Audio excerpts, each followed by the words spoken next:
Hello guys, good morning to all. அனைவருக்கும் இனிய காலை வணக்கம். தமிழில் கூறுகிறேன். இது இன்றைக்கி நம்ம எதை பற்றி பார்க்க போகிறோம்னா, ஈரான் இஸ்ரேல் வார். அதனால் டிஎஸ்எம்சின்னு சொல்லக்கூடிய தைவானுடைய சிப்செட் தயாரிக்கக்கூடிய கம்பெனியில் ஷேர்ஸ் டவுன் ஆகுறது, அதை பற்றி பார்க்க போகிறோம். அடுத்ததாக இந்த வாரம் நிறுத்துறதுக்கோசரம் ரஷ்யா ஐநாவில் எந்த மாதிரி பேசிகிட்டு இருக்காங்க, அதை பற்றியும் பார்க்க போகிறோம். அடுத்ததாக சைனா எந்த அளவில் உளவு வேலையை பார்த்துட்ருக்காங்க, ஈரானுக்கு எந்த அளவுக்கு சப்போர்ட் பண்ணிகிட்டு இருக்காங்கன்றதை பற்றியும் பார்க்க போகிறோம்.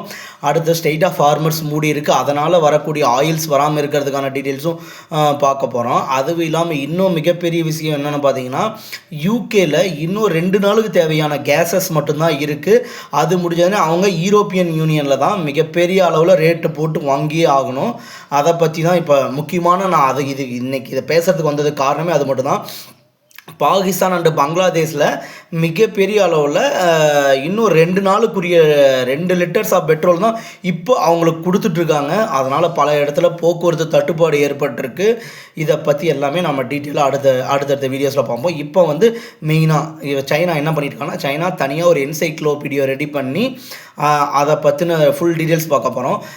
முதல்ல இந்த கான்ஃப்ளிக்ட் ஆரம்பிக்கிறப்பே, ஈரான் இஸ்ரேல் கான்ஃப்ளிக்ட் ஆரம்பிக்கிறப்பே கிட்டத்தட்ட 178 சில்ட்ரன்ஸ் இறந்தாங்கன்றது நாம் பார்த்தோம். ஆனால் அதை அமெரிக்கா கிளைம் பண்ணாமல் ஈரானுடைய ராக்கெட்ஸ் தான் அங்கே விழுந்தது, அதனால் தான் இத்தனை இப்போ ஸ்டூடெண்ட்ஸ் இறந்து போனாங்க அப்படின்னு சொன்னாங்க.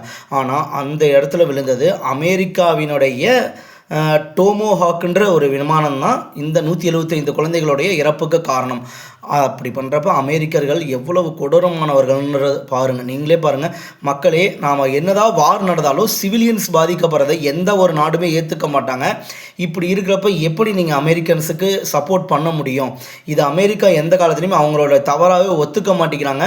அதனால தான் அமெரிக்காவிலேயே நேற்று வெள்ளை மாளிகை முன் மக்கள் போராடிட்டு இருக்காங்க. இப்போ இது வரைக்குமே அந்த போராட்டம் தொடர்ந்துட்டு தாங்க இருக்குது. 3ஆம் உலக போருக்கான பதட்டம் ஏற்பட்டுருக்கு. சைனா ஃபுல் ஃப்ளெஜ்டாக அவங்கள ஏமாத்துறதுக்காக ஒரு பொம்மை மூலியமான டம்மியான ஒரு மிசைல்ஸ் ஜெட்டெல்லாம் க்ரியேட் பண்ணி வைக்கிறாங்க. அமெரிக்க அரசாங்கமும் இஸ்ரேலும் அது மேலே தாக்குதல் நடத்திட்டு இருக்காங்க. இன்னும் கொஞ்சம் இன்டெப்த்தாக உளவு பார்த்து ஈரானில் இருக்கக்கூடிய மிகப்பெரிய அளவில் இருக்கக்கூடிய எண்ணெய் கிடங்குகளை நேற்று எப்படி அழிச்சாங்கன்றது, இஸ்ரேல் எப்படி டார்கெட் பண்ணி அழிச்சாங்கன்றது நம்ம ஏற்கனவே முந்தைய பதிவுலேயே சொல்லிடுங்க. அது ஒரு இதுங்க. அடுத்ததாக பார்த்தீங்கன்னா, போட்ஸ் மீன் பிடிக்கிறதுக்கு போக முடியாது. அப்புறமேட்டு அதை இன்னொன்று என்னென்னா, ஏன்னா தேவையான எரிபொருள் இல்லாதால் அந்த மாதிரி மீனவர்கள் மீன் பிடிக்க போக முடியாது. அப்புறமேட்டு ஃபெர்டிலைசர்ஸ், உரங்கள் இதெல்லாமே கிடைக்காம போகிறதால நம்ம இந்தியாவுக்கும் அடுத்த கட்ட பாதிப்பு வரப்போகுது. ஏன்னா ஸ்டேட் ஆஃப் ஃபார்மர்ஸ் மூடிட்டாங்க இல்லைங்களா, அதனால் அந்த வழியாக வரக்கூடிய பொருட்கள் வரத்துக்கான வாய்ப்புகள் அதிகமாக இருக்குது. அடுத்து இன்னொன்று என்னென்னு பார்த்தீங்கன்னா, தைவானில் டிஎஸ்எம்சியோட ஷேர்ஸ் கொஞ்சம் டவுன் ஆகிட்டுருக்கு. இதுதான் இன்டர்நேஷ்னல் சிப்செட், நம்ம ஃபோன்ஸ் லேப்டாப்ஸ்க்கான சிப்ஸ் ப்ரொடியூஸ் பண்ணுற ஒரு கம்பெனி. கிட்டத்தட்ட ஒரு நாளைக்கு 10 கிலோவாட்டு மின்சாரம் அவங்களுக்கு தேவைப்படுது. அதனால் இப்போ எலக்ட்ரிசிட்டியும் அவங்களுக்கு ப்ராப்ளம் வந்திருக்கிறதால இந்த கம்பெனியினுடைய ப்ரொடக்ஷன் மிகப்பெரிய அளவில் பாதிக்கப்பட்டிருக்கு. ஷேர்ஸ் பல மடங்கு டவுன் ஆகிட்டுருக்கு, இன்னமும் டவுன் ஆகிட்டே தான் இருக்குது. இந்த பிரச்சனையை தீர்க்கிறதுல இது ஈரானோட பாதிப்பு மட்டும் கிடையாதுங்க, உலக நாடுகள் பாதிக்கிற அளவுக்கு இந்த அமெரிக்காக்காரங்க நம்மளை கொண்டு நிறுத்தியிருக்காங்க. அமெரிக்கன்ஸ் டிசிஷன்ஸ் ஆர் நாட் கரெக்ட்ன்றதை நான் இந்த இடத்துல தெளிவாக சொல்லிக்கிறேன். இவங்களுடைய நோக்கம் பார்த்தீங்கன்னா, பல நாடுகளுக்கு போரை பயன்படுத்தி அவங்கள இது பண்ணணும்னு சொல்லிட்டு இருக்காங்க. 3ஆம் உலக போருக்கான பதட்டம் ஏற்பட்டுருக்கு. சைனாவும் ரஷ்யாவும் மிகப்பெரிய ஒரு டிஸ்கஷன்ஸ் போயிட்டுருக்கு. இவங்களோட அமெரிக்கன்ஸனோட தவறான முடிவு காரணமாக உலக நாடுகள் மிகப்பெரிய அளவில் சந்தி சிரிக்கிற அளவுக்கு இந்த அமெரிக்காக்காரங்க நடந்துட்டுருக்காங்க. இப்போ அடுத்ததாக யூகேல 2 நாளுக்கு தேவையான கேஸ் மட்டும்தாங்க இருக்குது.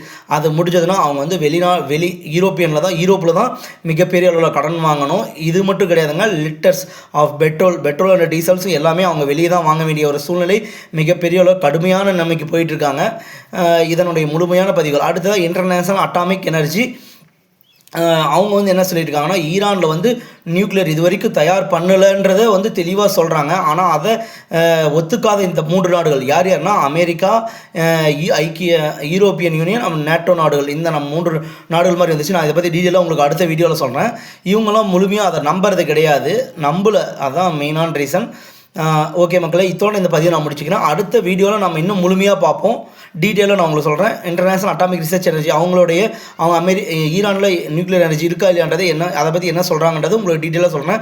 இத்தோடு உங்களிடமிருந்து விடைபெற்றுக் கொள்கிறேன். நான் உங்கள் யுவராஜ். நீங்கள் பார்த்து கொண்டிருப்பது சீரியஸ் யுவராஜ். நம்ம சேனல் லைக் ஷேர் சப்ஸ்கிரைப் பண்ணி வச்சுக்கோங்க. அடுத்த வீடியோஸ் நான் உங்களுக்கு போகிறதுக்கு ரெடியாக இருக்கேன். Thank you guys.